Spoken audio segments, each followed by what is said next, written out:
In the infinity of life where I am, all is perfect, whole, and complete. Change is the natural law of my life. I welcome change. I am willing to change. I choose to change my thinking. I choose to change the words I use. I move from the old to the new with ease and with joy. It is easier for me to forgive than I thought. Forgiving makes me feel free and light. It is with joy that I learn to love myself more and more. The more resentment I release, the more love I have to express. Changing my thoughts makes me feel good. I am learning to choose to make today a pleasure to experience. All is well in my way. Chapter 8, Building the New. The answers within me come to my awareness with ease. I don't want to be fat.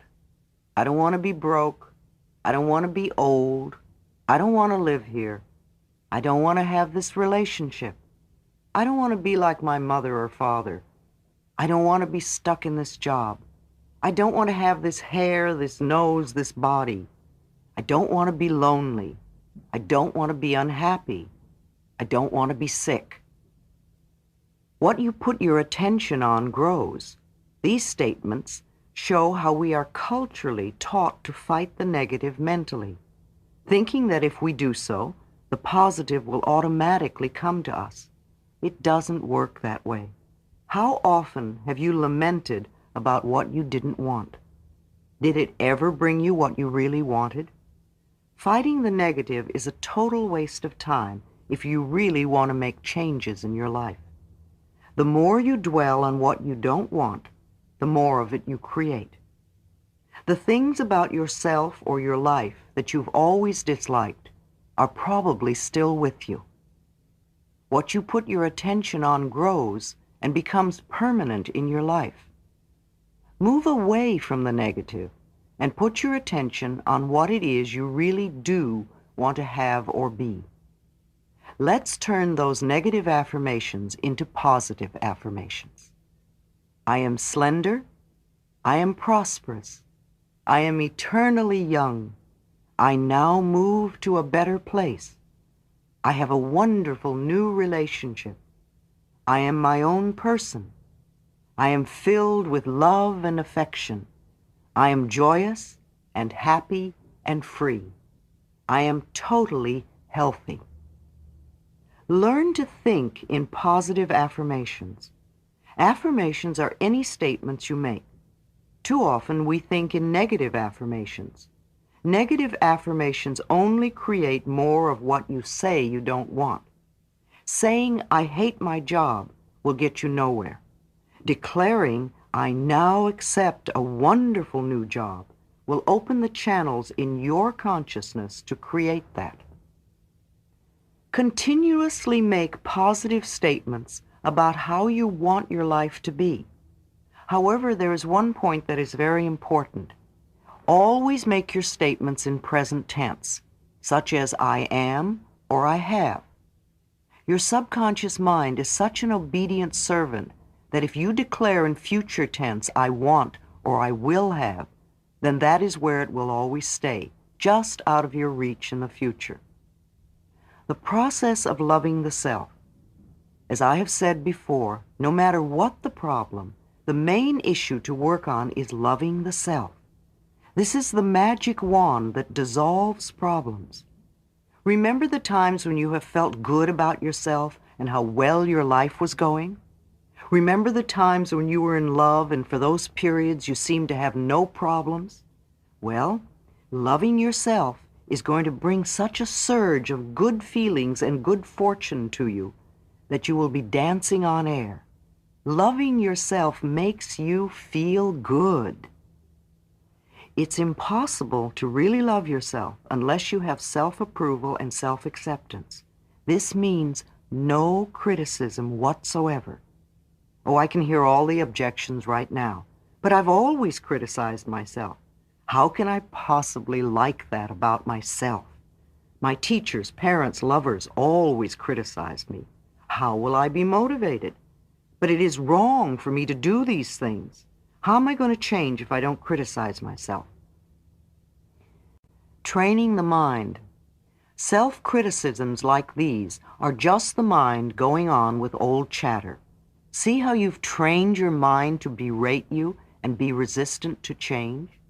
Ignore those thoughts and get on with the important work at hand. Let's go back to an exercise we did earlier. Look into the mirror again and say, I love and approve of myself exactly as I am. How does that feel now? Is it a little easier after the forgiveness work we have done? This is still the main issue. Self-approval and self-acceptance are the keys to positive changes. In the days when my own self-denial was so prevalent, I would occasionally slap my own face. I didn't know the meaning of self-acceptance. My belief in my own lacks and limitations was stronger than anything anyone else could say to the contrary. If someone told me I was loved, my immediate reaction was, why? What could they possibly see in me? Or the classic thought, if they only knew what I was really like inside, they wouldn't love me. I was not aware that all good begins with accepting that which is within oneself and loving that self which is you. It took quite a while to develop a peaceful, loving relationship with myself. First, I used to hunt for the little things about myself I thought were good qualities. Even this helped, and my own health began to improve. Good health begins with loving the self. So do prosperity and love and creative self-expression. Later, I learned to love and approve of all of me, even those qualities I thought were not good enough. That was when I really began to make progress. Exercise. I approve of myself. I have given this exercise to hundreds of people, and the results are phenomenal. For the next month, say over and over and over to yourself, I approve of myself. I approve of myself. Do this 300 or 400 times a day, at least. No, it's not too many times. When you are worrying, you go over your problem at least that many times. Let I approve of myself become a walking mantra, something you just say over and over and over to yourself, almost non-stop. Saying I approve of myself is guaranteed to bring up everything buried in your consciousness that is in opposition. When the negative thought comes up like, how can you approve of yourself when you are fat? Or it's silly to think this can do any good, or you're no good, or whatever your negative babble will be, this is the time to take mental control. Give it no importance. Just see the thought for what it is, another way to keep you stuck in the past. Gently say to this thought, I let you go, I approve of myself. Even considering doing this exercise can bring up a lot of stuff, like it feels silly, or it doesn't feel true, or it's a lie, it sounds stuck up, or how can I approve of myself when I do that? Just let them all pass through. These are only resistance thoughts. They have no power over you unless you choose to believe them. I approve of myself. I approve of myself. I approve of myself. No matter what happens, no matter who says what to you, no matter who does what to you, just keep it going. In fact, when you can say that to yourself, when someone is doing something you don't approve of, you will know you are growing and changing. Thoughts have no power over us unless we give it to them. Thoughts are only words strung together. They have no meaning whatsoever. Only we give meaning to them, and we choose what sort of meaning we give to them. Let us choose to think thoughts that nourish and support us. Part of self-acceptance is releasing other people's opinions. If I were with you and kept telling you, you are a purple pig, you are a purple pig, you are a purple pig, you would either laugh at me or get annoyed with me and think I was crazy. It would be most unlikely that you would think it was true. Yet many of the things we have chosen to believe about ourselves are just as far out and untrue. To believe that your self-worth is dependent on the shape of your body is your version of believing that you are a purple pig. Often what we think of as the things wrong with us are only our expressions of our own individuality. This is our uniqueness and what is special about us. Nature never repeats itself. Since time began on this planet, there have never been two snowflakes alike, nor two raindrops the same. And every daisy is different from every other daisy. Our fingerprints are different, and we are different. We are meant to be different. When we can accept this, then there is no competition and no comparison. To try to be like another is to shrivel our soul. We have come to this planet to express who we are. I didn't even know who I was until I began to learn to love myself as I am in this moment. Put your awareness into practice. Think thoughts that make you happy. Do things that make you feel good. Be with people who make you feel good. Eat things that make your body feel good.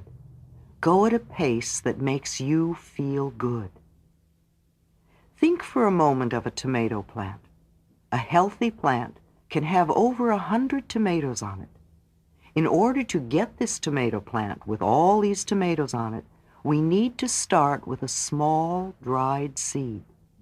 That seed doesn't look like a tomato plant. It doesn't taste like a tomato plant. However, let's say you plant this seed in fertile soil and you water it and let the sun shine on it. And when the first tiny little shoot comes up, you don't stomp on it and say, "That's not a tomato plant." Rather, you look at it and say, "Oh boy, here it comes," and you watch it grow with delight.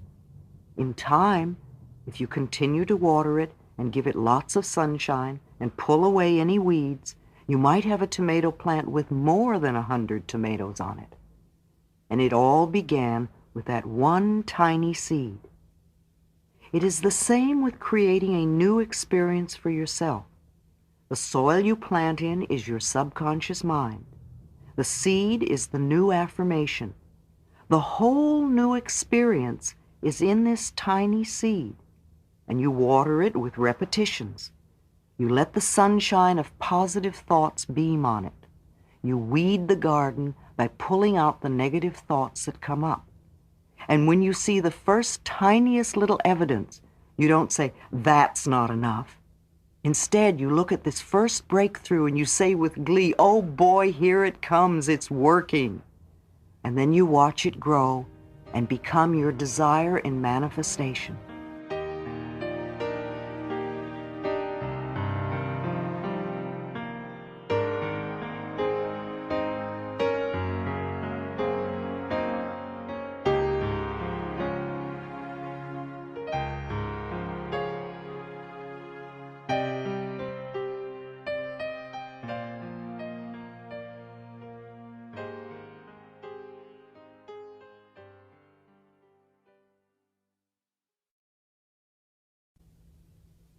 Meditation in any of its forms is a wonderful way to quiet the mind and allow your own knowingness to come to the surface. I usually sit with my eyes closed and say, "What is it I need to know?" And then wait quietly for an answer. If the answer comes, fine. If it doesn't, fine. It will come another day. There are groups that do workshops for all different tastes, such as insight training, loving relationships training, EST, advocate experience, the Ken Keyes group, actualizations, and many more. Many of these groups do weekend workshops. These weekends give you a chance to see a whole new viewpoint about life, just as my own weekend workshops do. No one workshop will totally clear up all your problems forever. However, They can assist you in changing your life in the here and now. In the spiritual realm, there is prayer, there is meditation, and becoming connected with your higher source. Practicing forgiveness and unconditional love, to me, are spiritual practices. There are many spiritual groups. In addition to the Christian churches, there are metaphysical churches like Religious Science and Unity. There are the Self-Realization Fellowships, the Movement of Inner Spiritual Awareness, Transcendental Meditation, the Siddha Foundation, and many more. There are many avenues you can explore. If one way doesn't work for you, try another. All these suggestions have proved to be beneficial. I cannot say which one is right for you. That is something you will have to discover for yourself. No one method or one person or one group has all the answers for everyone. I don't have all the answers for everyone. I'm just one more stepping stone on the pathway to holistic health.